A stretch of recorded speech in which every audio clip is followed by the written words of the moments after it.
43. We are free now, but we have got freedom without bloody struggle. So it has come very easy to many of us who think that freedom means the right to do or say whatever we like. There are young men, women and students who now think that they are quite at liberty to act, talk and behave as they like, to criticize their parents, teachers, elders, leaders and anyone who may not please them. They take pride in breaking the established rules and principles of behavior and conduct, and delight in mobbing the referee in the playground, assaulting the invigilator in or outside the examination hall, travelling without ticket and rough handling the ticket checker. But a day will come when they will be young no more, and those who will be young then will pay them back in their own coin. They are sowing the seeds of indiscipline and lawlessness, and they must reap the fruit. Questions. A. What does freedom mean to many of us and why? B. How do they abuse their newly owned freedom? C. How will they suffer for this when they are no longer young? 44. Are we keeping the rules of living together? What are these rules? They are the laws of the country and the laws of good behavior between human beings. In an uncivilized country, if a man steals the property of another man, the man whose things have been stolen takes revenge by going to the house of the robber and beating him or taking away something of his. If one man murders another in an uncivilized country, the dead man's relatives think it their first duty to kill murderers another in an uncivilized country. The dead member of the If one man murders another in an uncivilized country, the dead man's relatives think it their first duty to kill a member of the murderer's family. We have learned to settle such quarrels in a better way in civilized countries. The cause of the quarrel or robbery or murder is discussed in full before a judge. When the court has heard all the evidence and all the discussion of the lawyers on both the sides, the judgment is given by the court, and both sides must accept it. This is a much more peaceful way of deciding quarrels, and much better one than letting enemies fight, which only proves which of them is stronger in body and not which of them is right. Question. What are the rules of living together? B. What does a man in an uncivilized country do when he is wronged? C. How is a quarrel in a civilized society settled? D. Which of the two ways is better and why? 45. The boyhood of Abraham Lincoln was spent in hard toil. There was no schooling for him. He had to educate himself slowly and with difficulty in the little time he could snatch from work on his father's farm. But his determination held, and at last he became a lawyer. As he went about the country with the judge of the district, he learnt to know men and understand their ways of thinking. They were benefited from his kindness and love of justice. Indeed, his love of justice could also be called a passion. As a lawyer, he never undertook to defend any case if he did not believe in the justice of its cause. He once said,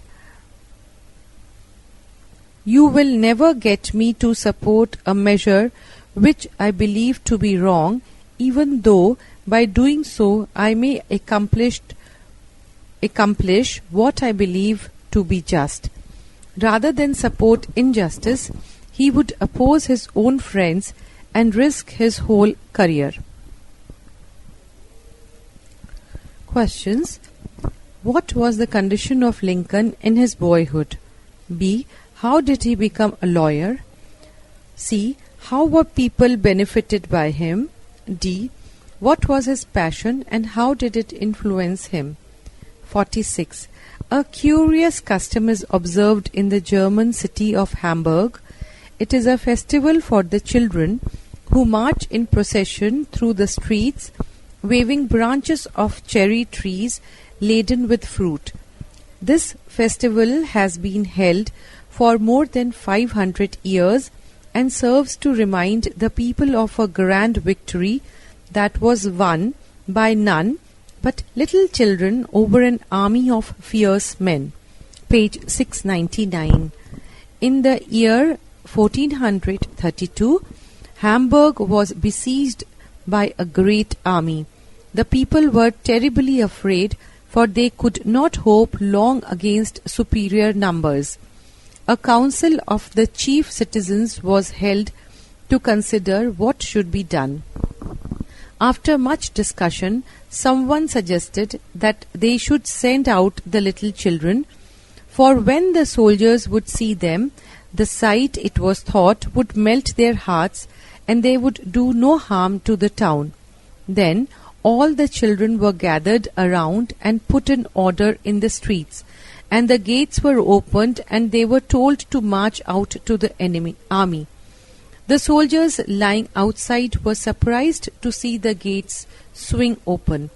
Greater still was their amazement when they saw the little children coming forth, when they heard quite close the pattering on the road of little feet, and when the little ones drew timidly up to their tents, the eyes of the rough soldiers began to fill with tears. They threw down their arms, gathered beautiful branches of cherry trees full of fruit, and sent back the children to their parents with answers of peace. Question. What did the people of Hamburg decide when attacked? B. What was the result of the decision? C. How is the incident still remembered in Hamburg? 47. You must have heard about our community projects. But what is a community? Your dictionary will tell you that it is a group of people living in the same locality. Note carefully, community means the people, so a community development program is concerned with developing the people. How do we develop the people? Is it by building schools to educate them and hospitals to free them from disease? It is something more than that. Development must start in the mind of the people. For centuries, life has gone on the same old way in our villages. The result is that the people have got into a rut. They do not want any change in their manner of living. Their gradual attitude is, what was good enough for our fathers is good enough for us. Of what use would schools, hospitals, and new water wells be if the people did not want them? Here, at last, we have reached the heart of our problem. How are we to get the villagers to want those things that will improve their lives? The answer is they are like people in a deep sleep. We must send someone to wake them up and tell them how the world is changing. Questions. What is a community? B. What do you mean by a community development program? C. How can we develop the people? Is it by founding schools and hospitals for them? If not, how else? D. What is the attitude of the people towards community development? E. How can we change the attitude of our villagers? 48. A certain Italian bishop was remarkable for his contented disposition. Though he met with many crosses and difficulties in his journey through life, he never betrayed the slightest impatience. An intimate friend of his one day asked the bishop if he could communicate the secret of his being always satisfied. "I can easily teach you my secret," replied the good old man. "It consists in nothing more than making the right use of my eyes." His friend begged him to explain him. "Most willingly," returned the bishop. "In whatever state I am, I first of all look up to heaven and reflect that my principal business is to get there. I next look down upon the earth and call to mind that when I am dead, I shall occupy but a small space of it. I then look abroad into the world and observe that multitudes of men there are in every respect less fortunate than me. Thus I learn where true happiness is to be found, where all of our cares must end, and how very little reason I have to complain." Questions. What was the bishop remarkable for? B. Why did his friend want to know the secret of his life? C. What was this secret and how was it explained? 49. Children should learn to be honest, sincere, and open-hearted to their parents. You should have no secrets which you are unwilling to disclose to your parents. If you have done wrong, you should openly confess it and ask that forgiveness which a parent's heart is ready to bestow. If you wish to undertake anything, ask their consent. Never begin anything in the hope that you can conceal your design. If you once try to cheat your parents, you will be led on, and from one step to another, to invent falsehood, to practice artifice, till you will become contemptible and hateful. You will soon be detested, and then none will trust you. Sincerity in a child makes up for many faults. Of children, he is the worst who watches the eyes of his parents, pretend to obey as long as they see him, but as soon as they turn away, does what they have forbidden. Question. What should be the conduct of children to their parents? B. What happens to a child who cheats his parents? C. Who is the worst child? Page 700. 50th. The moon is a very familiar figure to all of us. She awakens a feeling of love and tenderness in our hearts. Even an infant in arms stretches out its hands to grasp its beautiful thing. Nor is her appeal confined only to children. Even since the stirring of the poetic faculty of man, she has furnished a theme for poets and artists. The full moon and the crescent moon have always played an important part in literature, but science has a different tale to tell about the moon. It reveals to us that the moon has no light of her own. That soft silvery brightness which forms her principal charm to us is borrowed solely from the light of the sun. Out of the vast flood of light which the sun pours forth, the moon grasps a little, and of this little she reflects a small fraction to illuminate the earth. When, on a clear night, we look out on the magic of moonlight, it is often difficult for us to realize that the moon is shining in borrowed features. A very simple observation, however, will suffice to show the truth of this. Look at the pale moon in daylight, and she will seem like a dim ghost of her former self, hardly distinguishable from the clouds that enclose her. You will then understand that she has to depend on her light, on the charity of the sun. Questions. What is the appeal of the moon to children? B. What is her appeal to poets and artists? C. What does science tell us about the moon? D. How can we realize that the moon is shining in borrowed feathers? 51. Success in life depends on good health. Keep your body fit and cleanliness, fresh air, regular habits and suitable recreations make yourself strong to play the game in every sense of the word. Avoid anything that will sap your strength. Smoking in youth is harmful to the body and clouds. Be tempted in all things and beware of drink. It is the deadly enemy of health and efficiency. After all, remember that your character is a priceless possession. Therefore, keep it pure. Be truthful in all things, courteous to everybody, fair to your rivals, kind and helpful to all who are weak and suffering, and do not be afraid to stand up for what is good and noble. In your leisure hours, avoid mere idling. Fill such hours with interesting hobbies and with companionship and associations calculated to exercise over you an influence for good.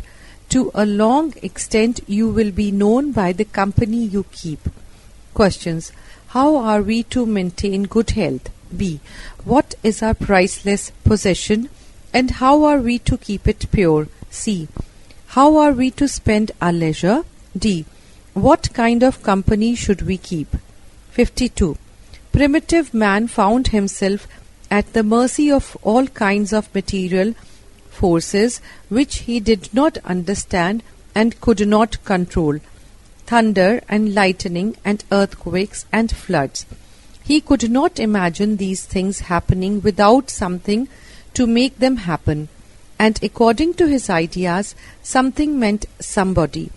There must be, he thought, some kind of person behind these thunderstorms and earthquakes, and in this notion of somebody who causes these dreadful things to happen, we have the beginning of the idea of God. But primitive man did not think of one God, but a number of gods, each of them ruling over a particular department of the world. For instance, in Egypt, where there was already some kind of civilization, one of the earliest known, some 400 years ago, there was a great multiplicity of these gods. A god for the moon, a god for the sun, a god for darkness, a god even of learning. The gods loved and hated and had favorites just like human beings. All through the early history of man runs the idea that it is only by praying to gods and flattering them that man can survive the many perils of his life. Questions. What was the beginning of the idea of God? B. What was the beginning of the idea of multiplicity of gods? C. What was the idea of the Egyptians about their gods? 53. The old days, I think, it must have been easy to form the habit of reading. People stayed for months in the same house without stirring from it even for a night. The opportunities for reading were so many, and opportunities for doing other things were so few, that the habit of reading must almost have been forced upon them. The first thing necessary to the pleasure of reading is that when people are young, habit of reading must almost have been forced. The first thing necessary to the pleasure of reading is that when people are young, they should acquire the habit of reading. This is becoming more and more difficult. The motor car is altogether unfavorable to reading. People spend more time in moving about than they did, and they do so under conditions which, even for people with good eyes, must make reading difficult, if not impossible. The cinematographer is another chance in the same direction, and flying is becoming more and more common. All these things must make it more difficult for successive generations to acquire the habit of reading.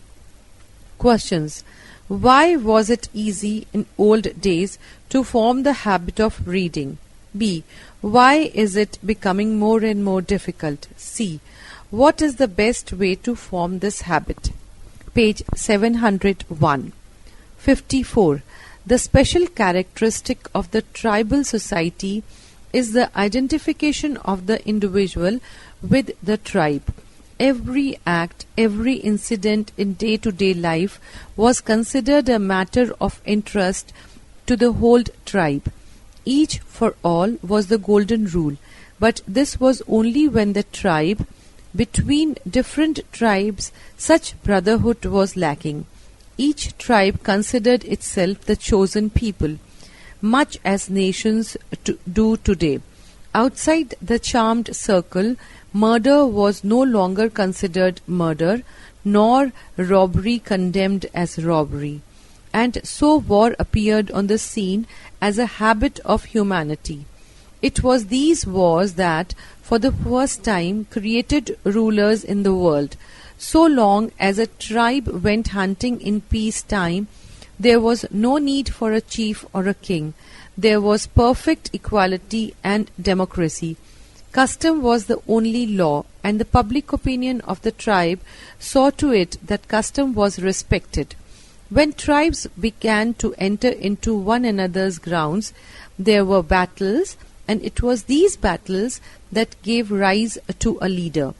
Questions. What was the special characteristic of the tribal society? B. What were the limitations of this special characteristic? C. How did war appear as a habit of humanity? D. How did kings and dictators come into being? 55. If the student is to give a good account of itself, the students have to stretch within and look after their personal character. Purity of personal life is one indispensable condition for building a second sound education. And my, Mahatma Gandhi's, meetings with thousands of students and the correspondence which I continuously have with the students, in which they pour out their innermost feelings and take me into their confidence, show me quite clearly that there is much left to be desired. In our language there is a beautiful word equivalent for the word student, that is brahmachari, and I hope you know what the word brahmachari means. It means searcher after God, one who conducts himself so as to bring himself nearest to God. And all the great religions of the world, however much they differ, are absolutely one on this fundamental, that no man was an impure heart can appear before God. Questions. What is the indispensable condition for sound education and how to realize it? B. How did Mahatma Gandhi gain his experience of students? C. What is the meaning of brahmachari? D. What is the common teaching of all religions? 56. A painter of eminence was once resolved to finish a piece which should please the whole world. When therefore he had drawn a picture in which his utmost skill was exhausted, it was exposed in the public market-place with directions at the bottom for every spectator to mark with a brush which lay by every limb and feature which seemed erroneous. The spectators come and in general admired, but each willing to show his talent at criticism, marked whatever he thought proper. At evening, the painter was grieved to find the whole picture one universal blot, not a single stroke that was not stained with mark of disapproval. The next day, he resolved to try them in a different manner, and exposing his picture as before, desired that every spectator would mark those beauties he approved or admired. The people complied, and the artist returning found his picture full of the marks of beauty.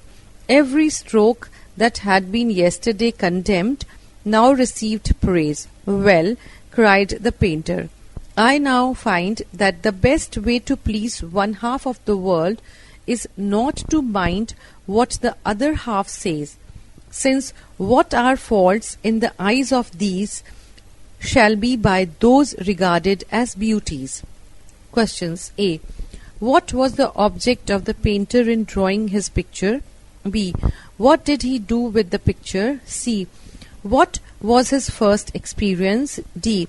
What was his second experience? E. What was the lesson he learnt? 57. What is nation? Many tests have been suggested. It is said, for instance, that nation must have a common religion or a common race or a common language. Let us see how far these are sound tests. Is common religion an essential characteristic of a nation? Most European nations include Catholics, Protestants and Jews. Egypt, which is mainly Muslim, has a minority of Christians called Copts. China has many religions. These are Confucian Chinese, Taoist Chinese, Buddhist Chinese, Christian Chinese and Muslim Chinese. Common race fares no better as a test. The English are supposed to be a nation, but they include Welshmen, Irishmen and Scott Highlanders, who are of entirely different races from the English. In India, we have the Aryans, Dravidians, all nicely mixed up. The United States of America is the most mixed nation on earth, including the English, Germans, French, Italians, Spaniards, Red Indians, Negroes, and yet they are one nation. Common language is another myth. Canada speaks both English and French. Switzerland has 3 official languages: German, French, and Italian. So we see that all these tests fail. What then is that something which binds people together into one nation? The answer is that a nation is a collection of human beings who think they are a nation. Page 702. Questions. What are the different tests suggested for nationhood? B. Is common religion a characteristic of a nation? C. Is common race a satisfactory test? D. Is common language a good test? E. What then is the real test? 58. No one can doubt that it is the duty of men and women to think not of their own interests, but of the interests of their families. But our country is only the great family to which we all belong. Men and women then should remember that it is their duty to think of the interests of their country and should put these interests above all others. In fact, if we rightly understand our duty to ourselves and our families and do that duty, we shall at the same time be doing our duty to the mother of us all, our country. When Nelson spoke to the sailors of the English fleet just before a great battle, the words he used were, "England expects every man to do his duty." The words are just true for the ordinary world and for the common, everyday battle of life in which we all have to fight in the interests of his country, of his family, and of himself. A man's first duty is to make the best use of the powers of body and powers of mind with which he is born, and of opportunities for using the powers which come his way.